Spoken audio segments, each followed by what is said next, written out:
What if the most misunderstood lyric of the 90s, "Keep It Copacetic," wasn't about being chill at all, but about pretending everything's fine when you're falling apart inside?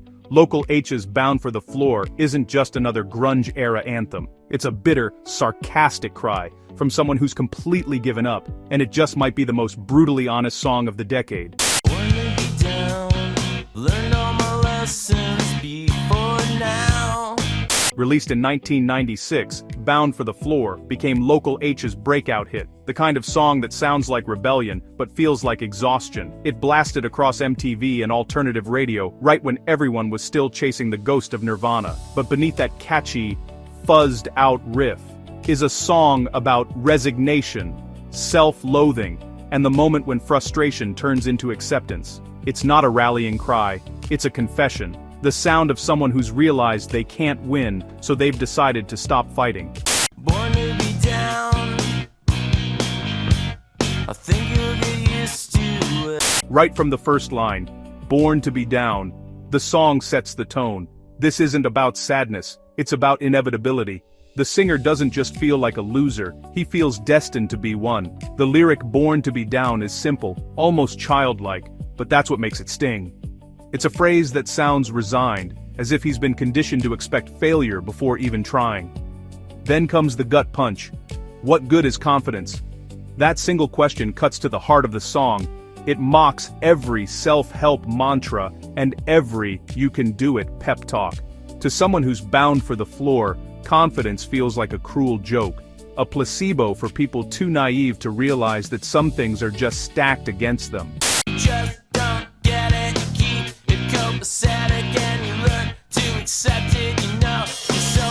The word copacetic sounds cheerful and harmless. It literally means everything's fine. But in this song, it's weaponized. It's sarcasm. It's aimed at someone who refuses to acknowledge how bad things really are. Maybe it's directed at a friend or a lover. Or maybe it's society itself. Everyone who insists on pretending that everything's okay while the world burns around them. Or maybe the "you" is the singer himself, trying to lie to his own reflection. That juxtaposition between copacetic and pathetic is what makes the lyric unforgettable. Scott Lucas didn't just pick the word because it rhymed, he picked it because it hurt. It's a perfect example of how the song captures the feeling of smiling through pain, of keeping up appearances when you've already given up inside. It's not defiance, it's mockery. The speaker knows he's pathetic, knows nothing's going to change, and yet, there's a strange comfort in finally admitting it.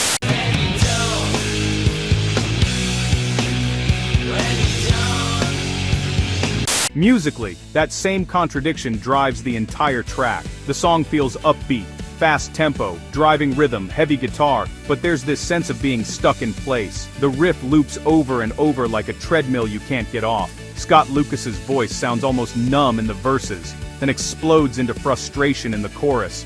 That shift mirrors the cycle of depression itself, moments of flat resignation broken by sudden bursts of anger. The guitar tone is thick and distorted, gritty enough to feel almost claustrophobic. And remember, Local H is a two-piece band.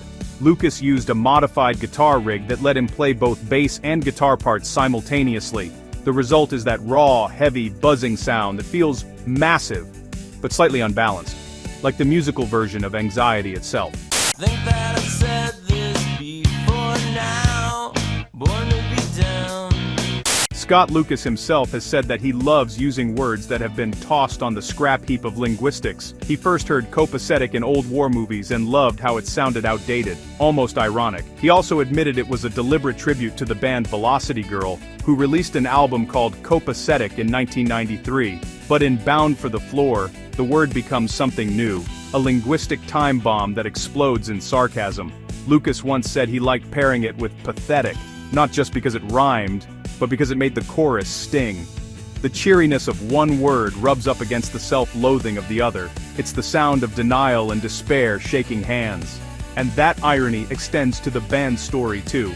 Bound for the Floor didn't just resonate emotionally, it literally saved their career. After their debut album Ham-Fisted failed commercially, Local H's label, Island Records, was ready to drop them. The band's A&R rep begged for one more shot, and the label gave them an ultimatum: sell 100,000 copies or you're done. No pressure, right?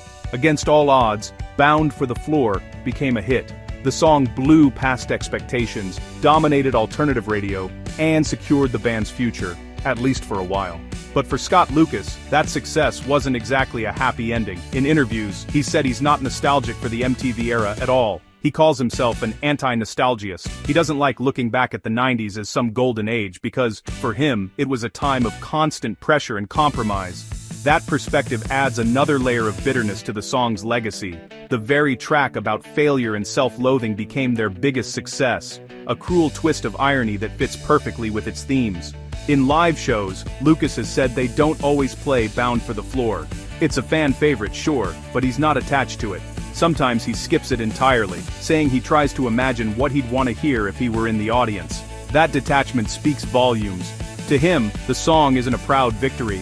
It's a snapshot of a time he'd rather not relive.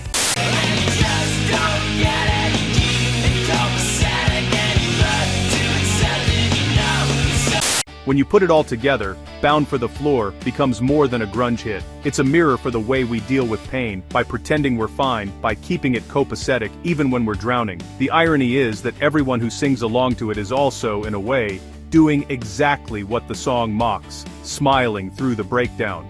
The contrast between the song's energy and its meaning is what makes it timeless. It's angry and catchy, miserable and confident all at once. It's a song that understands the 90s better than most, an era that dressed depression in distortion pedals and called it cool.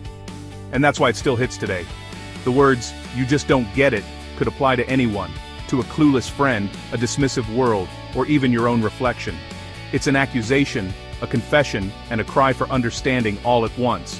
So the next time you hear, "keep it copacetic," remember, it's not about staying calm, it's about faking calm. It's a lie you tell yourself when you've run out of energy to fight.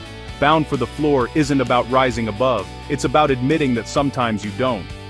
And weirdly enough, that honesty, that raw, unfiltered defeat, is what makes it so powerful. Local H didn't just write a 90s anthem, they wrote a survival mechanism, a musical shrug for a generation that grew up tired of pretending everything was fine. And even now, decades later, that message still hits hard. Sometimes you don't rise to the top.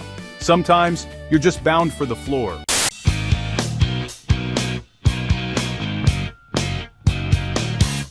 If you enjoyed this breakdown of Bound for the Floor, check out my deep dive into Gin Blossom's Hey Jealousy and the tragic story behind its writer, Doug Hopkins. Don't forget to subscribe for more song meanings explained, where we dig into the truth behind the lyrics you thought you knew.